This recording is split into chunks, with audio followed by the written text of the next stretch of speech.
Hi, I'm Dr. Curtis, an assistant professor of internal medicine at USIS. Today, I'd like to demonstrate a quick, effective way to critically appraise a medical randomized controlled trial, or RCT, to help guide clinical decision making. This process from start to finish should take no more than 5 to 10 minutes and only involves 6 simple steps. I will show you how I would do this in real time as you follow along on my screen. Imagine you are seeing a patient. Let's call her Miss Yang.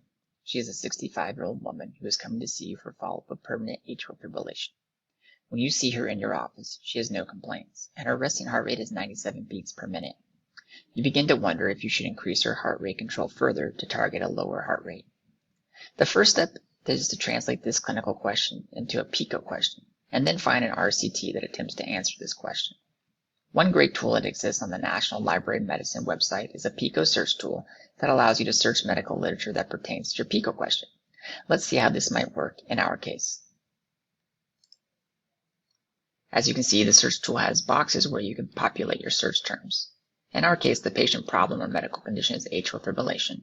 The intervention we're looking for is strict heart rate control, and it's important not to be too specific here, lest you limit your search results too far.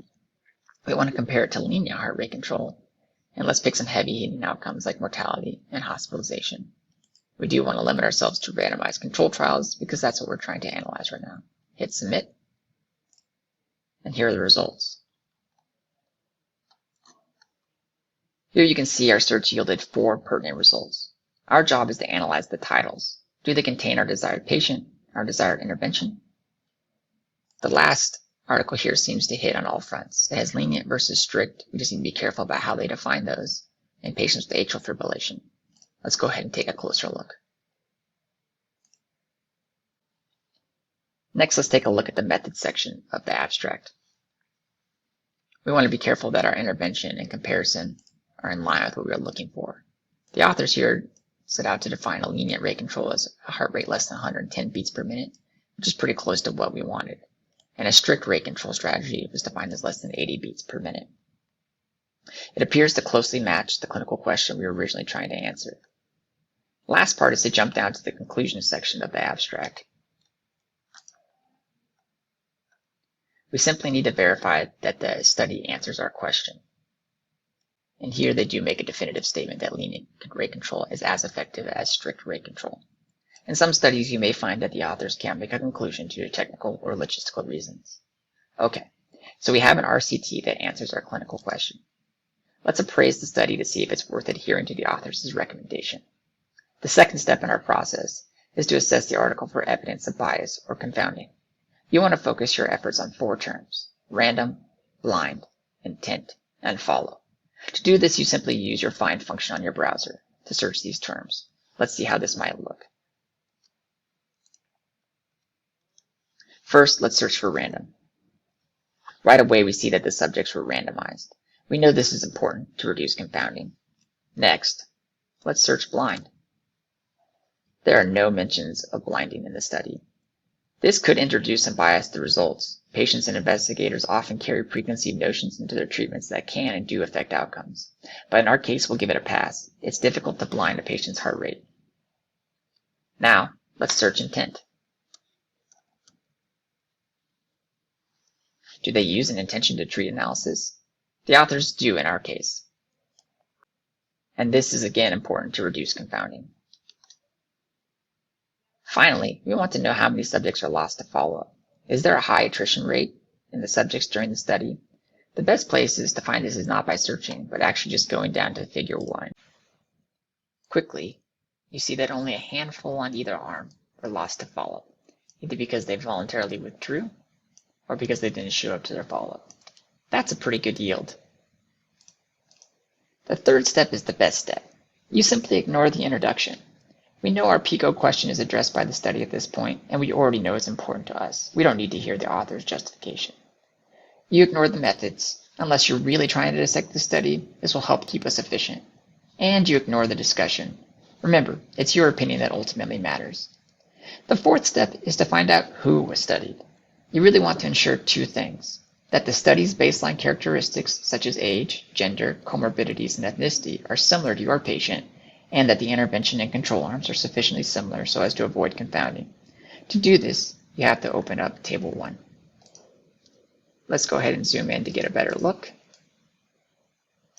There we go. Right off the bat, we see a few encouraging signs. The age is similar to our patient. Quite a few of the study participants have hypertension, but we notice it's a little male heavy. And if we scroll down, we see that quite a few of the study participants also had symptoms which our patient did not. And if we scroll down even further, we can see that because of the age of the study, there's certainly more VKA use than is common nowadays, but nothing that seems like a deal breaker so far.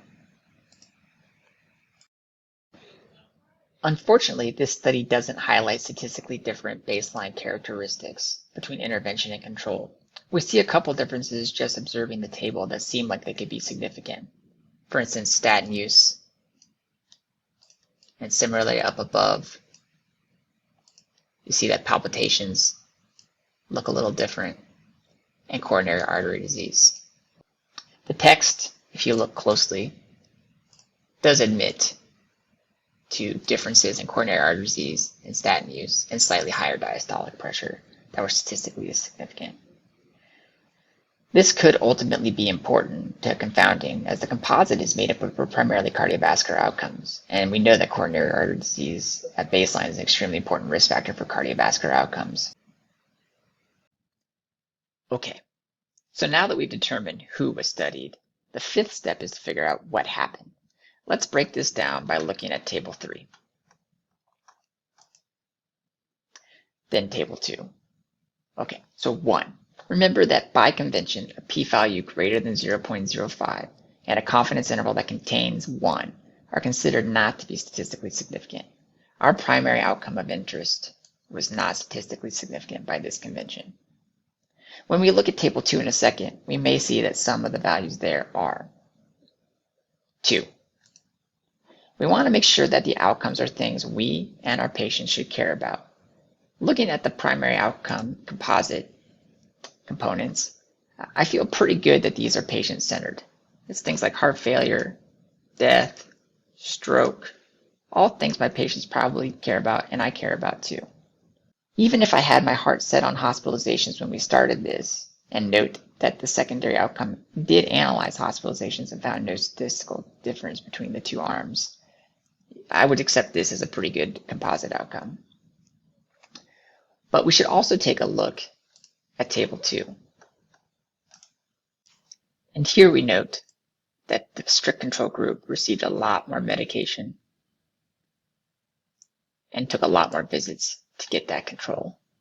And these did reach the value or level of statistical significance. Okay, let's go back to Table 3 for a second. 3. We should be very wary of composite outcomes, which the authors used. Of course, the advantage is that it allows investigators to enroll fewer subjects, but still detect statistical significance. The downside, however, is that not all outcomes in a composite carry the same significance. A closer look at this table, for instance, reveals that there was a statistically significant lower rate of strokes in the lenient group, but also far more extracranial bleeding, although this did not reach the level of statistical significance. To patients, these are radically different outcomes with different prognoses. But in the composite outcome, they are equivalent. The fact that so many disparate outcomes are in the composite makes it harder to interpret clinically. 4.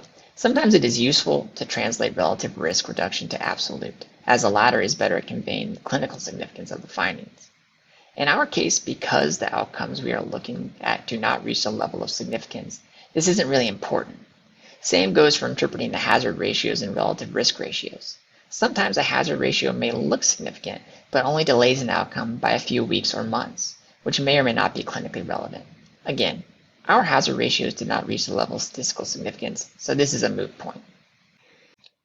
The sixth and last step is to decide who cares. In our case, the study showed largely no difference in outcomes. In fact, the one area where it did may better serve to highlight a phenomenon in post-hoc subgroup analysis, whereby at least some measured outcomes will achieve statistical difference by pure chance alone.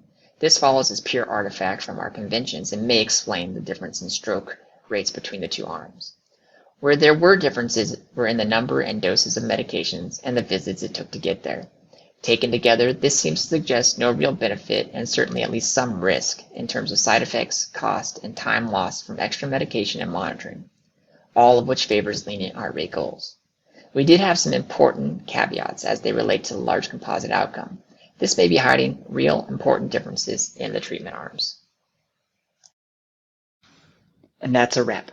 We answered our question and made an evidence-based decision for our patient. Give it a try by using the QR code or the link in the description for guided practice using this method. See you later.